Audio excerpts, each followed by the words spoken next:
teman-teman, lihat tuh, ada apa di situ? Oh, kupu-kupu lagi ngapain dia ya? Yuk kita cari tahu. Assalamualaikum warahmatullahi wabarakatuh. Apa kabar semuanya? Semoga baik-baik saja di sana.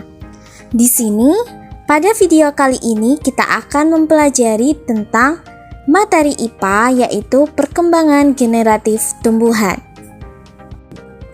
Kakak, apa itu perkembangan generatif? Pertanyaan yang bagus, Dede. Sini kakak jelasin. Jadi, perkembangbiakan secara generatif adalah proses perkembangbiakan yang terjadi secara kawin atau seksual yang melibatkan sel kelamin jantan dan betina. Nah, supaya bisa melakukan perkembangbiakan secara generatif, maka harus memiliki alat perkembangbiakan secara generatif berupa bunga. Lihatlah pada gambar berikut. Di gambar tersebut terdapat bagian-bagian dari bunga. Yang pertama adalah bagian benang sari. Apa sih benang sari itu? Jadi benang sari adalah organ reproduksi sel kelamin jantan pada bunga. Pada benang sari terdapat tangkai sari, dan pada ujung tangkai sari terdapat kepala sari. Bagian yang kedua adalah putik. Putik merupakan organ reproduksi betina yang terletak di tengah-tengah bunga. Pada bagian putik terdapat kepala putik, tangkai putik, dan bakal buah. Bagian ketiga dari bagian bunga adalah mahkota bunga. Mahkota bunga merupakan bagian yang paling mencolok dengan warna yang menarik, menjadi penarik serangga untuk mempermudah proses penyerbukan atau perkembangbiakan secara generatif. Bagian selanjutnya yaitu bagian bakal biji. Yaps, bakal biji ini telah kita pelajari di bagian-bagian bunga, bagian benang sari. Jadi, bakal biji ini merupakan bagian yang akan menjadi tempat pertemuan sel telur yang dibuahi oleh serbuk sari, sehingga nanti hasilnya akan menjadi biji. Nah, dari manakah serbuk sari tersebut?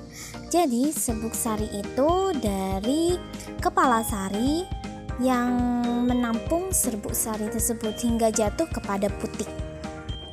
Bagian kelima yaitu kelopak bunga. Kelopak bunga merupakan bagian yang menyelimuti bunga ketika masih menguncup atau belum mekar untuk melindunginya. Setelah kelopak bunga, maka ada dasar bunga.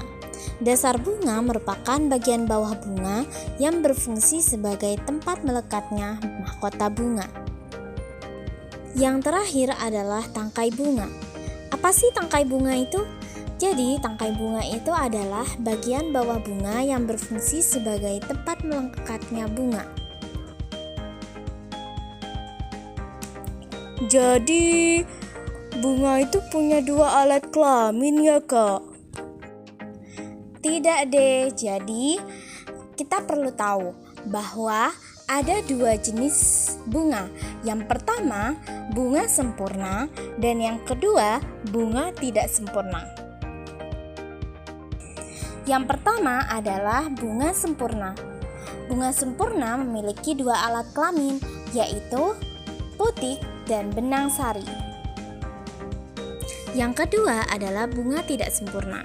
Jadi bunga tidak sempurna ini merupakan bunga yang hanya memiliki salah satu dari dua alat jenis kelamin, yaitu putik dan benang sari.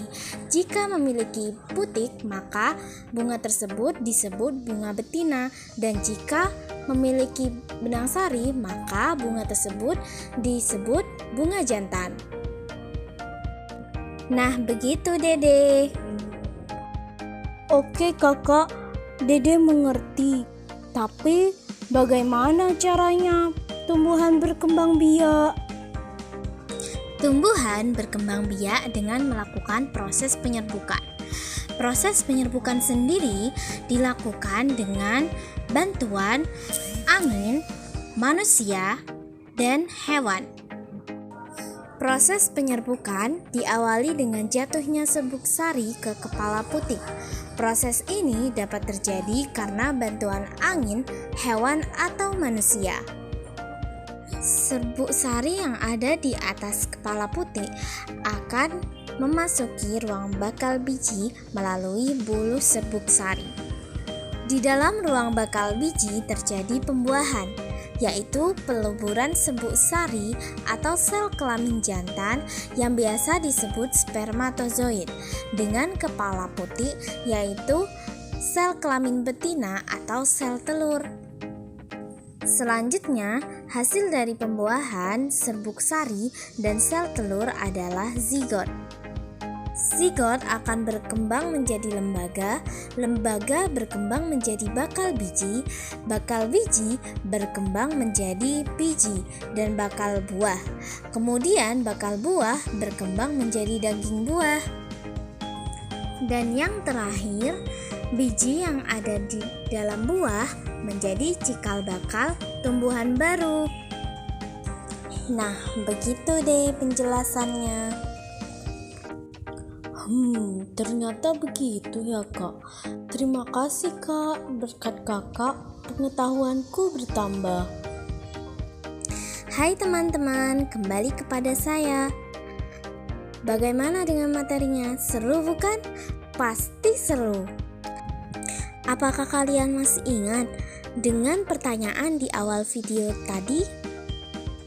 Mengapa kupu-kupu hinggap kepada bunga? Apa sih yang dilakukannya? Yaps, betul.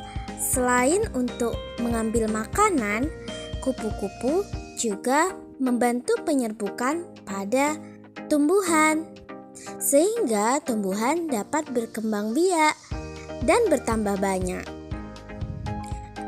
Sekian materi dari kakak ya. Semoga ilmu yang sedikit ini dapat bermanfaat bagi kalian. Wassalamualaikum warahmatullahi wabarakatuh.